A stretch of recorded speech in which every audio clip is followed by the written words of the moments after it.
Oh, Harriet, my love, leave your bonnet alone. Oh, yes, Mrs. Goddard. You look very well, my child. Thank you, Mrs. Goddard. Mrs. Goddard, how nice of you to call. Oh, good morning.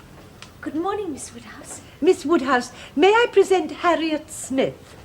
Harriet was one of my pupils, but now she helps me with some of the younger girls. Well, do sit down, Miss Smith. Thank you, Miss Woodhouse. Oh, Miss Woodhouse, the girls were so delighted with the cake and the bonbon, were they not, Harriet? Oh, yes, Mrs. Goddard. It was so sweet and kind of you to think of them in that way. Not at all. My father does not eat wedding cake. In fact, I am sure he would be most alarmed if he knew what I had done. I do hope none of the children suffered as a consequence. Oh, good gracious, no, Miss Woodhouse, did they, Harriet? Oh, no, indeed, ma'am. Good. I'm so glad. I'm sure he would never have forgiven me. And, have you seen the happy couple since they returned, Miss Woodhouse? Not yet, but I hope to very shortly. I understand that Miss Taylor had...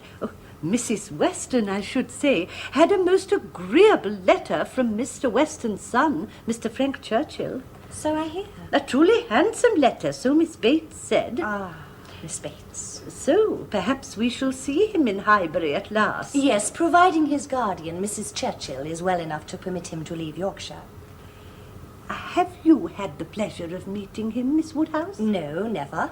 I confess he's become something of a legend, has he not, Harriet? Yes, Mrs. Goddard. But Miss Bates is of the opinion that he is sure to come, now that his father has a regular establishment here, so to speak. Indeed, it would hardly be polite to the second Mrs. Weston if he did not. Well, that is Miss Bates' opinion, anyhow. Well, I only hope the poor young man is sensible of it, that is all. But this gives me an opportunity to issue you with an invitation, Mrs. Goddard. My father and I are giving a small party next Wednesday for Mr. and Mrs. Weston. Quite informal, of course, so please forgive my not writing to you in the normal way. Do say you can come. Oh, Miss Woodhouse, how delightful! Yes, indeed. And Miss Smith. Or may I be allowed to call you Harriet? Oh, Miss Woodhouse, you don't really And perhaps if she could be spared, Harriet could help me with some of the preparations. There are always 101 tiresome little tasks on the day one gives a party, are there not? Harriet! Oh, you'll find her most excellent to run errands, Miss Woodhouse. And if you make yourself quite clear, she will do her utmost, I'm quite sure, won't you, my dear child? Oh, Harriet, you lucky, lucky girl. What do you say? Thank you, Miss Woodhouse. Thank you, Mr. Elton, for being so kind and reading so beautifully. You have such a fine, clear delivery. Thank you. Goodbye. Mrs. Goddard, I do beg your pardon, but truly the fault was not mine. I'm sorry you did not come sooner, my dear. I've had a visitor. Mr. Martin. Mr. Martin came here? He did, not half an hour since. But for what reason, Mrs. Goddard? But to see you, of course. To see me? Oh, goodness gracious. However, he left this for you. Thank you, Mrs. Goddard. Well, child, are you not going to open it? I think first I will go upstairs and take off my bonnet, Mrs. Goddard, if you don't mind. Oh, goodness, what a morning!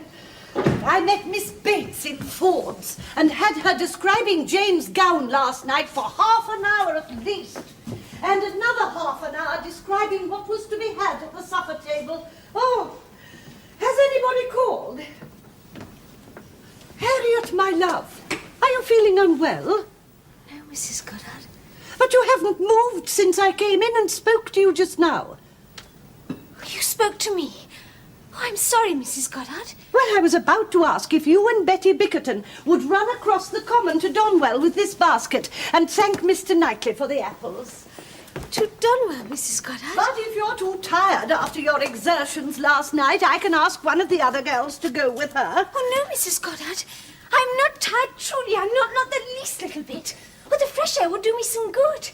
Oh, this basket, is it? Yes, dear. Oh, shall I give him your thanks, Mrs. Goddard? Well, of course, But that is if I happen to see him. Oh, thank you, Mrs. Goddard. We shall not